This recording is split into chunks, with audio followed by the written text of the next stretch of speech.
Bismillahirrahmanirrahim. Assalamualaikum warahmatullahi wabarakatuh. Alhamdulillah, wassalatu wassalamu ala Rasulillah wa ala alihi wa sahbihi wa mawalah wa la hawla wa la quwwata illa billah. Nawaitu ta'ala ta'ala ibadah wa istibadah wal hasanah tamassakin kitabillah wa sunnati rasulih wa du'a ila al-huda wa dalalata ala khairin tiba'ihi wa qurbihi wa sawabihi subhanahu wa ta'ala. Allahumma la sahla illa ma ja'altahu sahla wa anta taj'alul huzna idza shi'ta sahla wal 'aqibatu lil muttaqin wa la 'udwana illa 'alal zalimin. Amma ba'du, fala rabbi shrah li sadri wa yassir li amri wa hlul 'uqdatam min lisani yafqahu qawli. Bapak Ibu kaum muslimin dan muslimat rahimakumullah, sebagaimana biasa pada setiap pada zuhur di hari Senin sampai Kamis kita sama-sama melaksanakan kajian singkat pada zuhur. Dan insyaallah di awal tahun 1447 Hijriah ini kita akan memulai kembali kajian sirah Nabawi kita, dan insyaallah pembahasan kita akan kita mulai dengan asyarah al-mubasysyirin bil jannah, 10 sahabat yang mendapatkan kabar surga.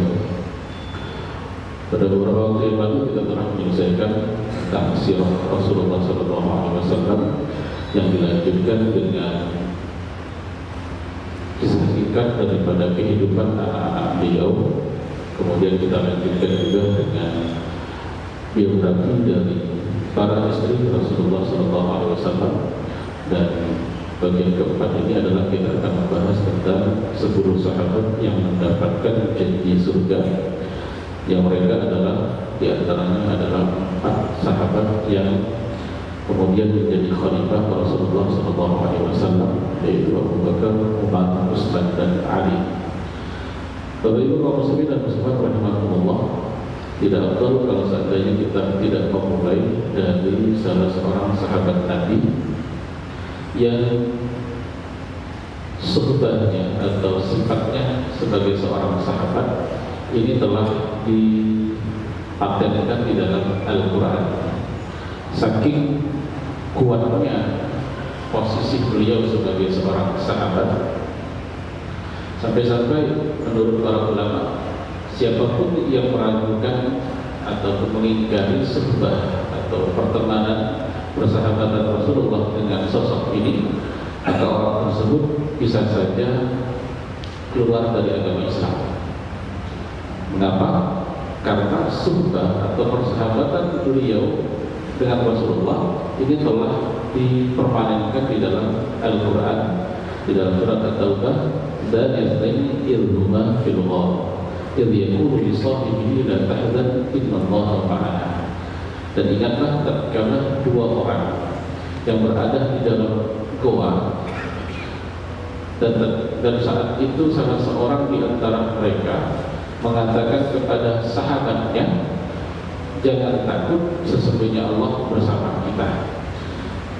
Nah, kisah ini diambil dari apa yang terjadi antara Rasulullah SAW dengan sosok ini, di mana pada saat itu Rasulullah sedang melakukan perjalanan hijrah, dan sebagai bagian daripada taktik beliau untuk berhijrah, beliau memutar perjalanan, tidak langsung menuju ke Madinah, tapi berjalan menuju ke arah utara dan bersembunyi di sebuah gua yang disebut dengan Gua Thur, masih ada sampai saat ini.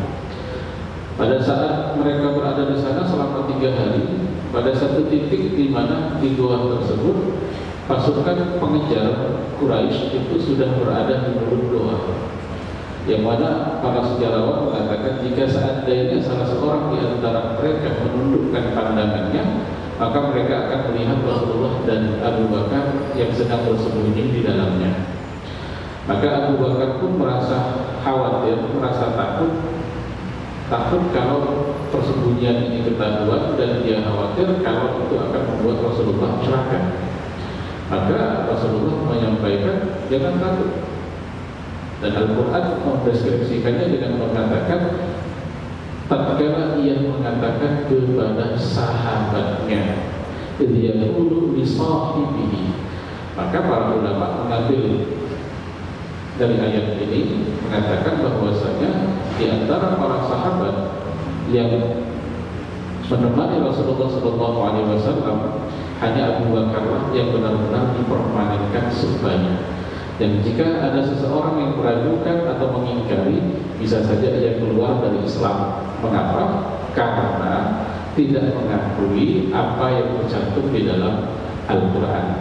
Dan sahabat ini kita kenal dengan panggilan Abu Bakar As-Siddiq radhiyallahu anhu. Yang perlu kita ketahui bahwasanya nama beliau bukan Abu Bakar. Nama beliau adalah Abdullah. Abu Bakar itu ada dua pendapat yang mengatakan. Yang pertama yang mengatakan bahwasanya disebut Bakar. Bakar itu artinya pagi atau cepat, bersegera. Nah, kenapa dia disebut dengan Bakar? Karena dikatakan bahwasanya beliau ini bersegera pada saat diajak oleh Rasulullah masuk Islam, maka beliau bersegera untuk menerima dakwah tersebut.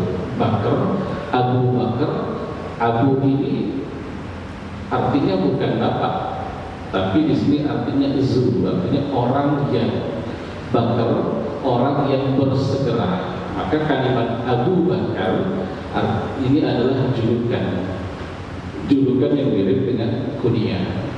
Abu Bakar As-Siddiq, As-Siddiq ini adalah lakop. As-Siddiq artinya orang yang percaya, orang yang beriman, orang yang mempercayai. Dan ini bukan gelar dari manusia. Ini adalah gelar yang disematkan oleh malaikat Jibril pada saat Rasulullah kembali dari Isra Mi'raj. Dalam satu malam beliau melakukan perjalanan yang pada saat itu perjalanan dari kota Mekah ke Palestina yang ditempuh dalam jarak satu malam itu sudah mustahil. Di masa itu mustahil. Masa sekarang tidak mustahil dengan kecepatan pesawat. Tapi sampai saat ini juga masih mustahil bisa menembus lapisan langit yang kalau kita pelajari dari ilmu fisika dan astronomi, kita tahu jarak antar planet atau galaksi itu jaraknya bukan lagi kilometer, tapi sudah menggunakan kecepatan cahaya, yang mana satu detik cahaya itu ditempuh atau dapat ditempuh jarak sekitar 300.000 km. Artinya satu detik kecepatan cahaya itu bisa muterin bumi. Nah, Rasulullah menempuh perjalanan tersebut kurang dari satu malam. Ada yang mengatakan satu malam, tapi lebih tepat hanya sekitar 8 jam, karena berangkatnya pada Isya jam 8, baliknya sebelum subuh. Dalam jarak tersebut, bahkan sampai saat ini masih banyak orang yang tidak percaya. Mengapa? Karena secara ukuran saja jarak antara bumi ke matahari itu sekitar 150 juta kilometer. Kalau ditempuh dengan pesawat yang paling cepat saat ini, itu tidak cukup waktu 1 hari, bisa berbulan-bulan. Apalagi kalau harus menembus galaksi Bima Sakti, pusat galaksi Bima Sakti yang jaraknya sekitar 800 tahun cahaya. Belum lagi kita berbicara tentang galaksi paling dekat dengan kita, yaitu Andromeda, yang baru bisa dijangkau dalam jarak jutaan tahun cahaya, padahal itu galaksi yang paling dekat. Belum lagi kalau kita bicara, para ahli astronomi mengatakan ada sekitar 1 triliun galaksi yang ada di alam semesta. Kita hitung saja, yang paling dekat dengan kita saja kita butuh waktu jutaan tahun cahaya. Dan sampai saat ini belum ada pesawat yang bisa mendekati kecepatan cahaya. Belum ada sampai saat ini. Nah, perjalanan Rasulullah ini dalam satu malam melewati berbagai galaksi dan balik lagi di malam yang sama. Oleh karena itu, beriman dengan apa yang terjadi, dengan apa yang dilakukan oleh Rasulullah, Isra Mi'raj itu sebenarnya adalah satu ujian yang luar biasa. Orang yang menggunakan logika, orang yang menggunakan sains, banyak yang tidak percaya. Kenapa? Karena secara hitung-hitungan sangat sulit untuk bisa melewati hal tersebut dalam 1 tahun saja. Itu dalam 1 malam. Tapi lagi-lagi ini bukan masalah logika, tapi ini masalah iman. Dan bisa saja di masa yang akan datang dengan kemajuan teknologi hal tersebut mungkin untuk bisa dicapai. Tapi untuk saat ini banyak yang tidak percaya karena sulit untuk menggapainya.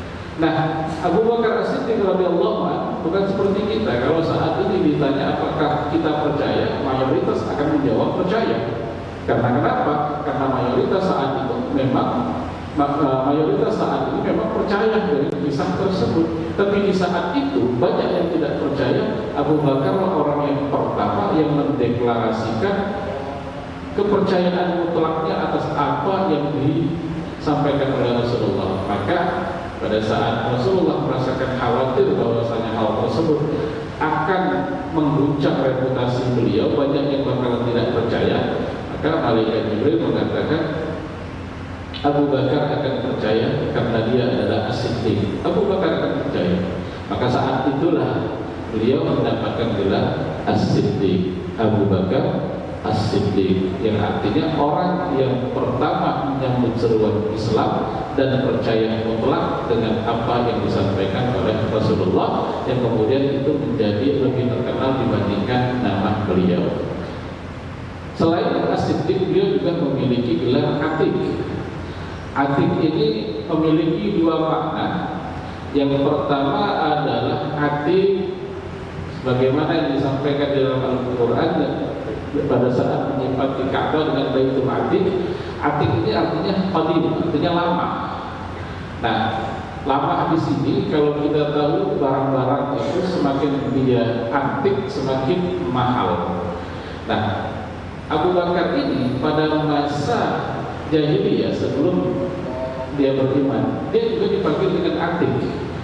Atiq ini langka, identik dengan barang-barang yang langka, mahal dan diperebutkan. Dan ini mensifati apa? Bukan mensifati bentuk fisik Abu Bakar. Kalau kita lihat di film-film yang muncul saat ini, pada saat memunculkan sosok Abu Bakar dengan badan yang besar, wajah yang tampan, langkah yang tegap. Nah, ini sangat jauh sekali dengan apa yang digambarkan oleh para ulama. Mengapa?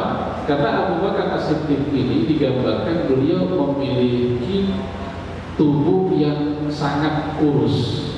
Dan sekarang kita nyebutnya dengan istilah cekik, kurus sekali. Dan inilah, kalau kita ingat Rasulullah pernah menyampaikan tentang masalah isbal, tentang masalah pakaian yang melewati daripada mata kaki dan mengancam pelakunya itu akan diancam dengan neraka. Pada saat itu Abu Bakar bertanya, ya Rasulullah, pakaian itu mayoritas melebihi mata kaki. Mengapa? Karena pakaian Abu Bakar itu mungkin ukuran kita pas, tapi mau sekecil apapun tetap lebar di badan Abu Bakar, karena Abu Bakar itu kurus sekali. Nah, Rasulullah selalu mengatakan, engkau tidak termasuk wahai Abu Bakar, karena engkau adalah orang yang dijanjikan surga. Nah, disinilah kemudian para ulama mengatakan makna di sana bukan makna cuma sekedar pakaian yang melewati mata kaki, tapi maknanya adalah di situ ada kesombongan. Karena di masa lalu, di saat pakaian itu sulit didapatkan, semakin banyak pakaian yang dipakai semakin menunjukkan kekayaan seseorang.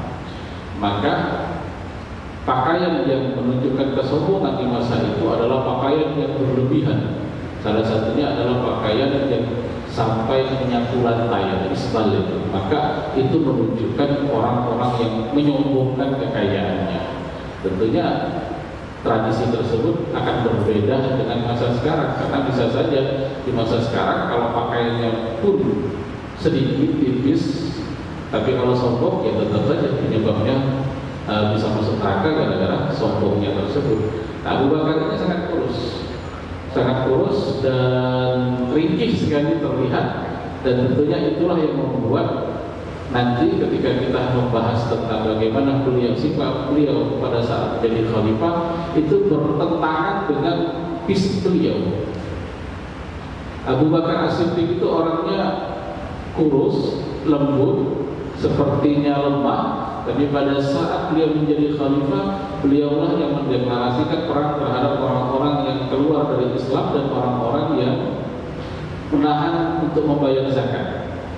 Di masa bahkan Umar sendiri mengatakan jangan dulu. Umar yang perawakannya besar, tegap, seram, ternyata lebih lembut pada saat berpuasa dibandingkan Abu Bakar As-Siddiq radhiyallahu anhu. Abu Bakar As-Siddiq ini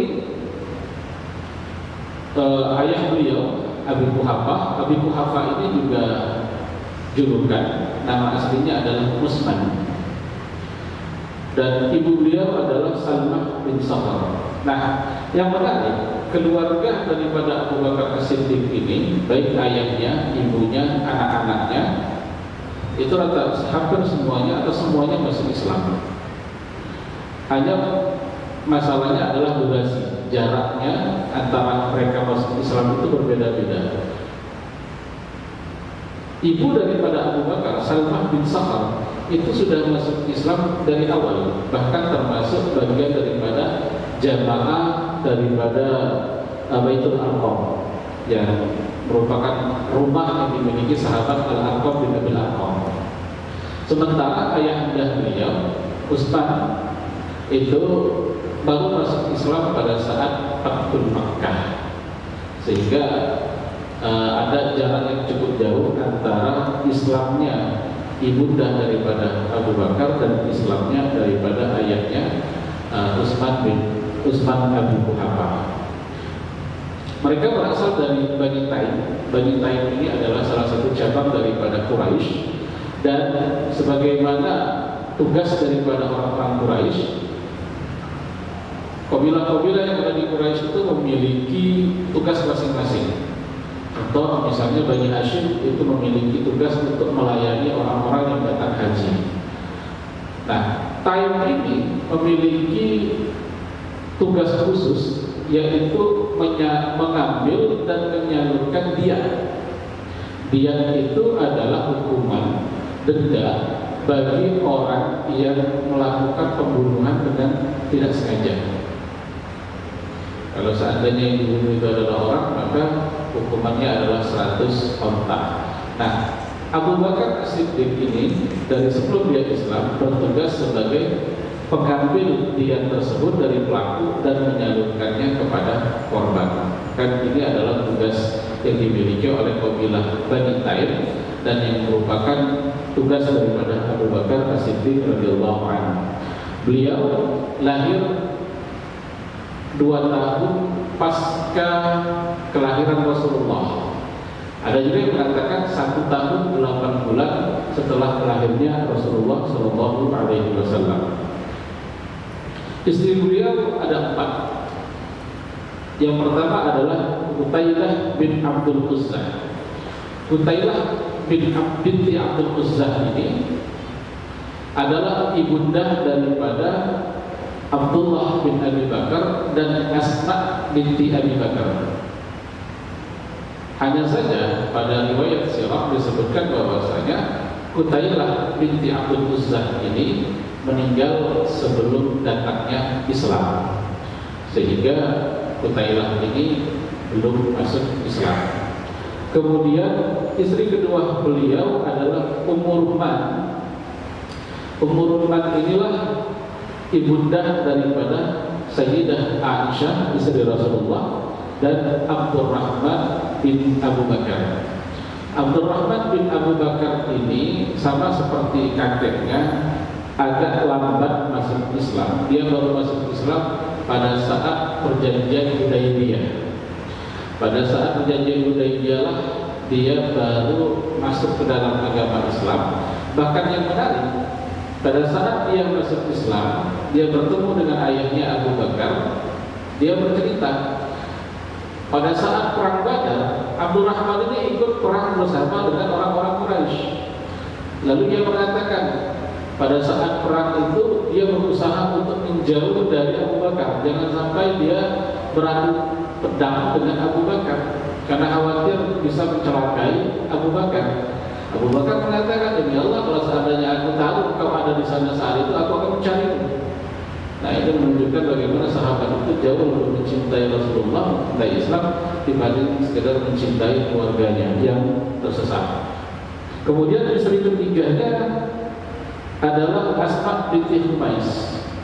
Yang menarik dari Asma binti Humais ini, Asma binti Humais ini adalah jandanya Ja'far bin Abdul Muttalib yang wafat pada saat pada salah satu peperangan melawan Romawi. Pada saat Ja'far meninggal, Abu Bakar As-Siddiq lalu menikahi Asma binti Humais. Dan perhatian Abu Bakar kepada Asma binti Humais itu luar biasa. Sampai-sampai ketika beliau akan wafat, Abu Bakar ini berwasiat bahwasanya tidak ada yang memandikan jenazah beliau kecuali istrinya Asma binti Humais. Dan ini kemudian menjadi salah satu sejarah yang menyebutkan satu-satu orang pertama yang memandikan suaminya adalah Asma binti Humais. Setelah Abu Bakar wafat, Asma binti Humais ini kemudian dilamar oleh Ali bin Abi Thalib pasca wafatnya daripada Fatimah binti Rasulullah SAW. Jadi ini wanita yang sangat diberkahi oleh Allah Subhanahu wa taala. Suaminya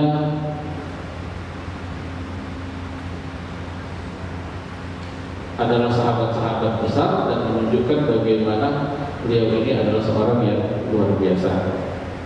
Adapun istri yang terakhir adalah Habibah binti Sa'id, yang darinya Abu Bakar mendapatkan anak bernama Ummu Kulsum. Lalu bagaimana kehidupan Abu Bakar? Insyaallah akan kita bahas pada pertemuan yang akan datang. Bisa saja kami sampaikan. Assalamualaikum warahmatullahi wabarakatuh.